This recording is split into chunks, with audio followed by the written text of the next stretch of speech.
hello to all nations, tribes, peoples, and tongues. Welcome to Storytime with Ray, where we read the King James Version of the Bible from Genesis to Revelation, to take in the wisdom and understanding from the Word. Thank you for joining, and God bless.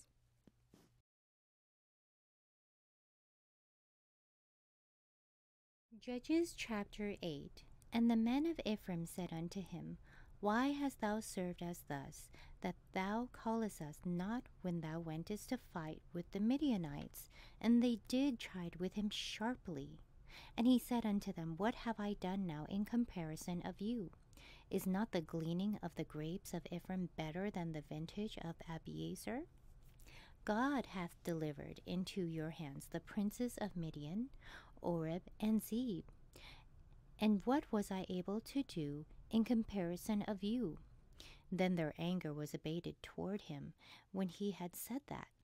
And Gideon came to Jordan and passed over, he and the 300 men that were with him, faint, yet pursuing them. And he said unto the men of Succoth, Give, I pray you, loaves of bread unto the people that follow me, for they be faint, and I am pursuing after Zebah and Zalmunna, kings of Midian. And the princes of Succoth said, Are the hands of Zebah and Zalmunna now in thine hands, that we should give bread unto thine army? And Gideon said, Therefore, when the Lord hath delivered Zebah and Zalmunna into mine hand, then I will tear your flesh with the thorns of the wilderness and with briars. And he went up thence to Penuel, and spake unto them likewise. And the men of Penuel answered him, as the men of Succoth had answered him. And he spake also unto the men of Penuel, saying, When I come again in peace, I will break down this tower. Now Zebah and Zalmunna were in Karkor, and their hosts with them about 15,000 men, all that were left of all the hosts of the children of the east, for there fell 120,000 men that drew sword. And Gideon went up by the way of them that dwelt in tents on the east of Nobah and Jogbehah, and smote the host, for the host was secure. And when Zebah and Zalmunna fled, he pursued after them, and took the 2 kings of Midian, Zebah and Zalmunna, and discomfited all the host. And Gideon the son of Joash returned from battle before the sun was up, and caught a young man of the men of Succoth, and inquired of him. And he described unto him the princes of Succoth, and the elders thereof, even 70 men. And he came unto the men of Succoth, and said, Behold, Zebah and Zalmunna, with whom ye did upbraid me, saying, Are the hands of Zebah and Zalmunna now in thine hand, that we should give bread unto thy men that are weary? And he took the elders of the city, and the thorns of the wilderness, and briars, and with them he taught the men of Succoth. And he beat down the tower of Penuel, and slew the men of the city. Then said he unto Zebah and Zalmunna, What manner of men were they whom ye slew at Tabor? And they answered, As thou art, so were they. Each one resembled the children of a king. And he said, They were my brethren, even the sons of my mother. As the Lord liveth, if ye have saved them alive, I would not slay you. And he said unto Jether his firstborn, Up, and slay them. But the youth drew not his sword, for he feared, because he was yet a youth.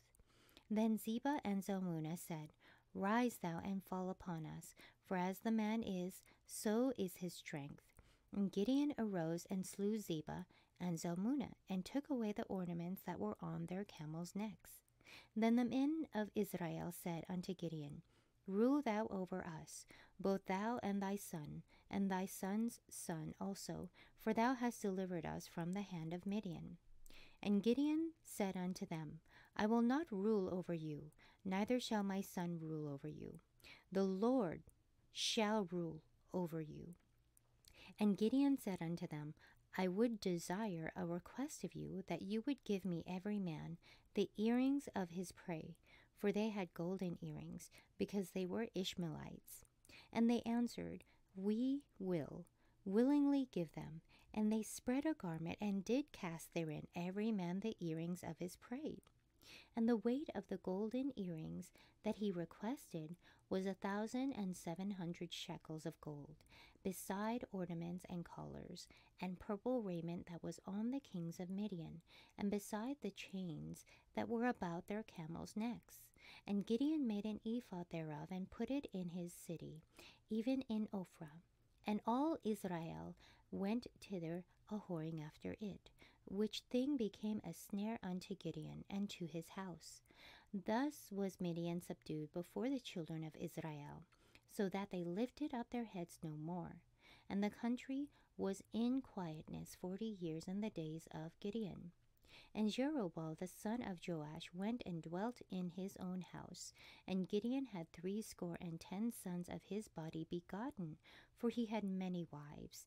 And his concubine that was in Shechem, she also bare him a son, whose name he called Abimelech. And Gideon the son of Joash died in a good old age, and was buried in the sepulchre of Joash his father in Ophrah of the Abiezrites. And it came to pass, as soon as Gideon was dead, that the children of Israel turned again, and went a whoring after Baalim, and made Baal-berith their god. And the children of Israel remembered not the Lord their God, who had delivered them out of the hands of all their enemies on every side. Neither showed they kindness to the house of Jerubbaal, namely Gideon, according to all the goodness which he had showed unto Israel. Thank you so much for joining and listening to this beautiful chapter.